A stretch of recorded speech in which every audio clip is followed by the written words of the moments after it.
Be clear, detachment doesn't feel powerful. At first, it feels like punishment. It feels like staring at your phone, knowing no one's coming.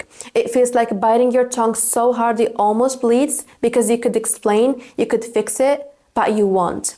People romanticize detachment until they're the one who has to keep their dignity while their heart is screaming. It's not poetic, it's not empowering in the beginning. It's discipline, it's control, it's sitting with the urge to chase and choosing not to. And no, you're not broken for struggling with it. You're just not addicted to self-betrayal anymore. I'm Selma, and if you're in the thick of it, good. That means you're in the right place. In this video, I'm breaking it all down. What detachment really means beyond the cliche, how attachment secretly blocks your manifestations and your peace, why it's so hard to let go even when you know it's time, the 5 real stages of detachment, and most importantly, how to actually detach. If you're tired of pretending you're fine, if your mind is still obsessing around something you know you need to release, this video is your reality check, your reminder, and your wake-up call. So take a deep breath, hit that subscribe button, and let's talk about what it really takes to let go and take your power back. You like someone, you fall for them hard. Your entire life starts revolving around this one person. You overthink every text, you wait for their replies, you create scenarios in your head, you stalk their stories, their likes, their comments, you feel anxious if they don't text back fast enough, and you keep telling yourself, I just really like him. No, you're not just into him. You're emotionally attached. You're addicted to the outcome. You are trying to control how this unfolds, whether you admit it or not. You've handed over your peace, your power, your self-worth to someone who hasn't even earned access to that version of you. And guess what? They feel it. People can feel when you're energetically clinging, when you're waiting, when you're hoping they'll choose you. And they start pulling away. Not because they're mean, not because you're not enough, but because your energy says, I need you to validate me. I need you to show me that I'm worthy. And that energy is heavy. It's suffocating, it's repelling. This is the paradox of desire. The more you grip, the more it slips away. Because when you obsess over something, whether it's a person, a job, a goal, you're not radiating trust. You're radiating fear. And that fear sends a message. I don't believe this is really mine. I don't trust that I'm good enough for it unless it shows up now. If you really believed it was yours, you wouldn't chase it. You wouldn't beg for it. You'd allow it. You'd sit back in your power. You'd focus on your glow. You'd work on your life. And if it comes, beautiful. If it doesn't, you're still that girl. You're still whole. You don't prove your value by being available to someone who's inconsistent. You prove your value by walking away the second it starts costing you your peace. Let me say it louder. Let it go. Stop clinging, stop holding your breath, hoping someone chooses you. You choose you. You set the intention, you say, I want this, I know what I deserve, and then you back off. You release the need for it to happen exactly the way you imagined, because life will never hand it to you that way. It will give you better, but only if you're not blocking it with your fear, your neediness, your obsession. And yes, it's uncomfortable at first because the mind wants certainty. It wants to know when, how, is he coming back? Will I get it? But that's the ego talking. That's the version of you that doesn't trust. The powerful version of you, she says, I don't chase, I don't beg, I don't attach myself to what's unsure. She doesn't cry over someone who can't make up their mind. She doesn't replay conversations looking for signs. She decides, she detaches, and because of that, she always wins. So if you're in that situation now where your mind is obsessing over something or someone, let me ask you this. Do you really want it? Or do you just want the version of yourself you think you'll become when you get it? Because if it's the second one, girl, wake up. That version of you, she already exists.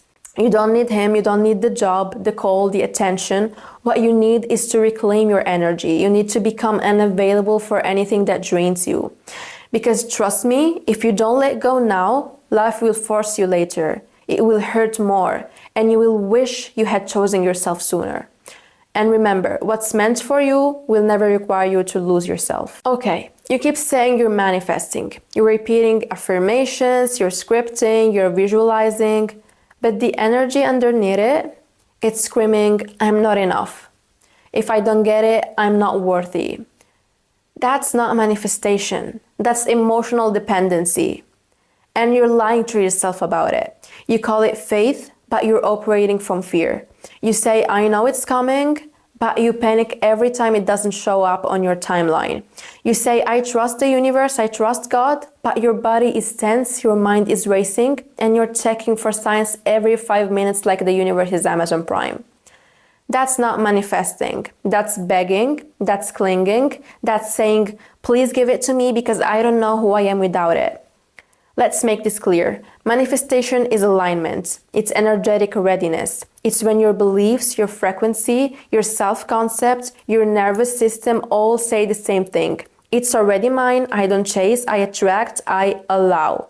Not I need, not I hope, not I'll fall apart if it doesn't happen. You cannot manifest abundance from lack. You cannot manifest love from fear. You cannot manifest peace from desperation.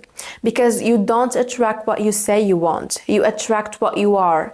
And if your entire being is vibrating at the frequency of I don't have this and I don't know if I ever will, then that's exactly what the universe mirrors back to you. More not having, more waiting, and more doubt. You've tied your entire sense of self to whether or not this one thing happens. And that's dangerous, because when it doesn't go as planned, you don't just lose the thing, you lose yourself. And that is the clearest sign that it was never true manifestation. It was attachment from the start. Let me tell you what manifestation really looks like. It's peaceful, it's powerful, it's non-reactive. It's when you say, I desire this deeply, but I will not be controlled by it. You do the inner work, you feel the vision in your body, you act in alignment, you raise your standards, and then you let go. You let go of the control, you let go of the timeline, you let go of the idea that your happiness is waiting on some external event. You stop obsessing, you stop refreshing, you stop needing, because when you truly believe it's yours, you don't have to chase it.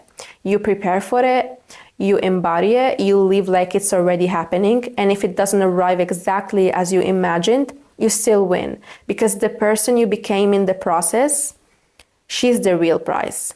So ask yourself, are you manifesting from wholeness or from emptiness? Are you allowing your desires to flow to you, or are you strangling them with your fear of not being enough? Because until you let go, until you release the emotional grip you have on this thing, you will keep pushing it away. The universe doesn't respond to desperate energy. It responds to certainty, calm, alignment, trust. That's manifestation. So I don't care how many vision boards you've made. I don't care how many affirmations you've whispered before bed. If your energy is still rooted in fear, in pressure, in I need this to feel whole, you're not manifesting, you're just attached, and that's exactly why it's not coming. I've said let go a lot in this video, but let's be honest, letting go isn't easy. As I said in the beginning, it's not empowering at first, it's uncomfortable because letting go forces you to face something that's harder than pain. The idea that maybe you built your entire sense of safety on something that was never real. And the thing that makes it even heavier isn't just the grief, it's the way your mind won't stop telling you that what you lost was irreplaceable. It's the voice that says you will never find something that good again. You will never feel that alive again. And on top of that, you feel like you should have already moved on, because no one tells you how much it actually takes. No one tells you that detachment isn't quick, that it shows up in layers.